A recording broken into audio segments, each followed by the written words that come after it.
Trading Tamil channel நண்பர்கள் அனைவருக்கும் வணக்கம். நம்மளோட சேனல்ல பாத்தீங்கன்னா Nifty, bank Nifty, fin Nifty, Sensex இப்படி இந்தியன் இண்டெக்ஸ்க்கான சப்போர்ட் அண்ட் ரெசிஸ்டன்ஸ் டெய்லியும் வீடியோவா பதிவிட்டு வந்துட்டு இருக்கோம். அப்படி இருக்கும்போது லாஸ்ட் டே வந்து நம்ம சொன்ன சப்போர்ட் அண்ட் ரெசிஸ்டன்ஸ் எப்படி ஒர்க் ஆயிருந்தது, நாளைக்கான நிஃப்டி எக்ஸ்பைரி எப்படி இருக்க போகுது அப்படின்றதுக்கான வீடியோ தான் இந்த வீடியோ வந்து முழுமையா பார்க்க போறோம். அதனால வீடியோவை ஸ்கிப் பண்ணாம முழுசா பாருங்க. லாஸ்ட் டே பாத்தீங்க அப்படின்னா நம்ம வந்து வீடியோ வர்றதுக்கு முடியல, அதனால பாத்தீங்கன்னா டெலகிராம் குரூப்ல அப்டேட் கொடுத்திருந்தோம். ஆல் டைம் ஹைல வந்து டபுள் டாப் எடுத்துருக்கு பாருங்களேன். ஸோ இப்போ இந்த இடத்துல வந்து லாஸ்ட் டே பாத்தீங்கன்னா டியூஸ்டே இந்த இடத்துல டபுள் டாப் எடுத்திருக்காங்க ஹைல. ஓகேங்களா. ஸோ இதுதான் வந்து நம்ம சேனல்ல வந்து என்ன பண்ணியிருந்தோம்னா சொல்லியிருந்தோம். ஓகேங்களா. ஸோ இதுதான் வந்து நடந்திருக்கு. இப்போ நாளைக்கு வந்து நிஃப்டியோட எக்ஸ்பைரியில் வந்து சப்போர்ட் அண்ட் ரெசிஸ்டன்ஸ் என்னென்ன அப்படின்னு பார்த்தீங்க அப்படின்னா, இப்போ லாஸ்ட் டே போன ஹை. ஓகேங்களா. இப்போ லாஸ்ட் டே போன ஹை பார்த்தீங்கன்னா 24,660 கிட்டே போயிருக்கு. இப்போ இதுலேருந்து ரிஜெக்ஷன் ஆகி வந்திருக்கு. இப்போ நம்ம ஃபிப்னோசி ட்ராப் பண்ணதில் பர்ஃபெக்டாக வந்து சப்போர்ட் எடுத்திருக்கு. அதாவது கிட்டத்தட்ட 24,600. இப்போ இந்த 24,600ன்றத நம்ம வந்து ஓப்பன் இன்ட்ரெஸ்ட் பார்க்கணும் நாளைக்கு. ஓகேங்களா. இப்போ 24,600 சப்போர்ட் இருந்தது Tuesday. So change in open interest பார்த்தீங்கன்னா ரெசிஸ்டன்ஸ் கிரியேட் ஆகிட்டு இருந்தது. இப்போ 24,600 கீழே வருது அப்படின்னா 24,550 ஒரு சப்போர்ட், 24,500 அதுக்கு அடுத்த சப்போர்ட், அதுக்கப்புறம் பார்த்தீங்கன்னா 24,460 தான் வந்து அதுக்கு அடுத்த சப்போர்ட்டாக இருக்கு. ஓகேங்களா. ஸோ ரெசிஸ்டன்ட் பார்த்தீங்கன்னா இதுக்கு மேலே போகுது அப்படின்னா 24,700 அடுத்த ரெசிஸ்டன், ஏன்னா ரவுண்ட் ஃபிகர். அதுக்கப்புறம் பார்த்தீங்கன்னா 24,778 தான் அடுத்த ரீட்ரேஸ்மெண்ட் லெவல் ரெசிஸ்டண்டாக இருக்கு. ஓகேங்களா. ஸோ இதுதான் வந்து நாளைக்கு நிஃப்டிக்கான சப்போர்ட் அண்ட் ரெசிஸ்டன். ஓகேங்களா. ஸோ நெக்ஸ்ட் பார்த்தீங்க அப்படின்னா பேங்க் நிஃப்டி. ஸோ பேங்க் நிஃப்டிக்கு பார்த்தீங்க அப்படின்னா ஒரு சிமெண்ட்ரிக்கல் பேட்டர்ன், அது வந்து சேனலுக்குள்ள வந்து பிரேக் அவுட் பண்ணி ரீட்ரேஸ் பண்ணிச்சு. திருப்பி என்ன பண்ணா ஒரு ட்ரெண்ட் போட்டுங்க. இது மாதிரி ஸ்லாண்டா வந்து எல்லா ஹையும் கனெக்ட் பண்ணி ட்ரெண்ட் லைன் போட்டுங்க.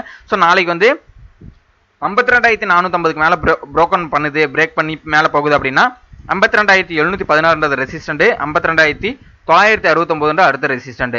ஒன்ஸ் பிரேக் அவுட் பண்ணி இந்த லோவை கட் பண்ணுது, அதாவது 52,345 கீழே வருது அப்படின்னா 52,000 அடுத்த சப்போர்ட், 51,752 அடுத்த சப்போர்ட்டா இருக்கிறதாங்க வாய்ப்புகள் இருக்கு. இதான் வந்து பேங்க் நிஃப்டிக்கு. ஓகேங்களா. ஸோ நெக்ஸ்ட் பாத்தீங்கன்னா ஃபின் நிஃப்டி. ஸோ ஃபின் நிஃப்டிக்கு பார்த்தீங்க அப்படின்னா லாஸ்ட் டே போன ஹை பார்த்தீங்க அப்படின்னா இந்த இடம். ஓகேங்களா. ஸோ 23,769, அதாவது 29,800 வச்சுங்களேன். ஸோ ஒன்ஸ் 23,800 பிரேக் அவுட் பண்ணுது அப்படின்னா 24,000, அதுக்கு முன்னாடி பார்த்தீங்கன்னா 23,910 உங்களுக்கு வந்து ஒரு சப்போர்ட்டாக இருக்கும். ஓகேங்களா. சரி சாரி ரெசிஸ்டண்டாக இருக்கும். ஒன்ஸ் இந்த 800க்கு மேலே போகுதுன்னா 100 பாயிண்ட், அதுலேருந்து பிரேக் அவுட் பண்ணி போகுதுன்னா 23,900 போகுதுன்னா 24,000 அதுக்கு அடுத்த ரெசிஸ்டண்டாக இருக்கும். அதே மாதிரி பார்த்தீங்கன்னா சப்போர்ட்னு பார்த்தீங்கன்னா இந்த டே போன லாஸ்ட் டே போன லோ பாத்தீங்க அப்படின்னா 23,630 பிரேக் அவுட் பண்ணுது அப்படின்னா 23,560 அடுத்த சப்போர்ட். இது ஒரு மேஜரான சப்போர்ட். அது கீழே பார்த்தீங்கன்னா 23,476 அதுக்கு அடுத்த சப்போர்ட், 23,400 அடுத்த சப்போர்ட். ஏன்னா இந்த இடத்துல ப்ரீவியஸா எத்தனை இடத்துல சப்போர்ட் எடுத்துருக்கு பாருங்க. ஸோ அப்போ 23,400 ஒரு மிகப்பெரியான ஒரு சப்போர்ட், மேஜர் சப்போர்ட்னு வச்சுக்கலாம். ஓகேங்களா. ஸோ இதான் வந்து ஃபின் நிஃப்டிக்கான support and resistance. So open interest எல்லாமே வந்து நம்ம வந்து அந்த டேட்டா எல்லாமே வந்து மார்க்கெட் ஹவர்ஸ்ல வந்து, ஏன்னா ஒவ்வொரு டைம் வந்து ஓப்பன் இன்ட்ரெஸ்ட் சேஞ்ச் ஆகும். அது வந்து என்னோட லெவல்ஸ் எல்லாமே சார்ட்லாம் வந்து நம்ம வந்து மார்க்கெட் ஹவர்ஸ்ல வந்து டெலகிராம் குரூப்ல வந்து நம்ம அப்டேட் பண்ணுவோம். டெலகிராம் குரூப்போட லிங்க் நான் டிஸ்கிரிப்ஷன்ல தந்திருக்கேன், மறக்காம கிளிக் பண்ணி ஜாயின் பண்ணிக்கங்க. ஃப்ரீ தான். ஓகேங்களா. ஸோ இன்னொரு விஷயம் பார்த்தீங்கன்னா நம்ம சேனலுக்கு நீங்க சப்போர்ட் பண்ணணும்னு நினைச்சீங்கன்னா டிமெட் அக்கௌண்ட் ஓப்பன் பார்த்தாங்க, லிங்க் நான் டிஸ்கிரிப்ஷன்ல தந்துருக்கேன்.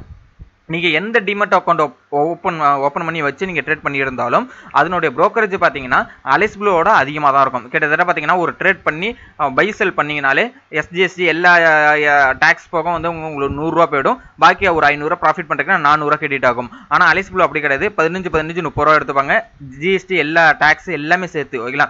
ஸோ 30 ரூபா போக பாக்கி உங்களுக்கு பார்த்தீங்கன்னா 460 ரூபா கிட்ட வந்து உங்களுக்கு வந்து 470 ரூபா கிட்ட வந்து மறுநாள் வந்து கிரெடிட் ஆகும். ஓகேங்களா. ஸோ அக்கௌண்ட் ஓப்பன் பண்ணுறதுக்கு லிங்க் நான் டிஸ்கிரிப்ஷனில் தந்துடுறேன். நீங்கள் அந்த ஃபார்மை ஃபில் பண்ணீங்களா உங்களுக்கே கால் பண்ணி அவங்களும் அக்கௌண்ட் ஓப்பன் பண்ணி 15 நிமிஷத்துல அக்கௌண்ட் ஓப்பன் பண்ணி கொடுத்துருவாங்க. நம்ம லிங்க் மூலியமா ஓப்பன் பண்ணீங்கன்னா மறுநாள் இருந்து நீங்க ட்ரேட் பண்ண ஆரம்பிச்சலாம். நான் லிங்க் டிஸ்கிரிப்ஷன்ல தந்திருக்கிறேன், விருப்பம் இருக்கிறவங்க ஓப்பன் பண்ணிக்கங்க. ஓகே, ஃபின் நிஃப்டி பார்த்தாச்சு. அடுத்து பார்த்தீங்கன்னா ஃபைனலாக மிட் கேப் நிஃப்டி பார்த்தீங்க அப்படின்னா இது ஒரு ட்ரெண்ட் ஃபாலோ பண்ணியிருந்தது. ஸோ இந்த ட்ரெண்டை பிரேக் அவுட் பண்ணியிருக்கு. இப்போ நாளைக்கு பார்த்தீங்கன்னா இந்த லோ, அதாவது 12,532 கீழே வருது அப்படின்னா 12,455 ஒரு சப்போர்ட்டாக இருக்கும். அதாவது 12,500 ஒரு சப்போர்ட், அந்த 500க்கு கீழே வருதுன்னா 455, 12,455 ஒரு சப்போர்ட், 12,400 அடுத்த சப்போர்ட், 12,362 அடுத்த சப்போர்ட். ஒன்ஸ் ரெசிஸ்டன்ட் ஆன 12,560க்கு பிரேக் அவுட் பண்ணி போகுதுன்னா 12,600 அடுத்த ரெசிஸ்டன்ட், அதுலேருந்து மேலே போகுதுன்னா 12,660 அதுக்கு அடுத்த ரெசிஸ்டண்டாக நம்மளுக்கு வந்து இதை எடுத்துக்கலாம். 12,660 அடுத்த ரெசிஸ்டன்ட். ஸோ ஃபர்தராக வந்து அடுத்தடுத்த ரெசிஸ்டன்ட் வந்து நான் மார்க்கெட் ஹவர்ஸில் வந்து உங்களுக்கு வந்து குரூப்பில் இன்டிமேட் பண்ணுறேன். இந்த வீடியோ கண்டிப்பாக யூஸ்ஃபுல்லாக இருக்குன்னு நம்புறேன். இந்த வீடியோ பிடிச்சிருந்ததுன்னா லைக் பண்ணிக்கங்க. உங்களுக்கு ஃப்ரெண்ட்ஸ் யாராவது ட்ரேட் பண்ணியிருந்தாங்கன்னா உங்களுக்கு லிங்க் ஷேர் பண்ணி விடுங்க. உங்களுக்கு வேறு ஏதாவது டவுட் இருந்தாலும் கமெண்ட் பாக்ஸில் தருவீங்க. தேங்க்யூ நம்பா.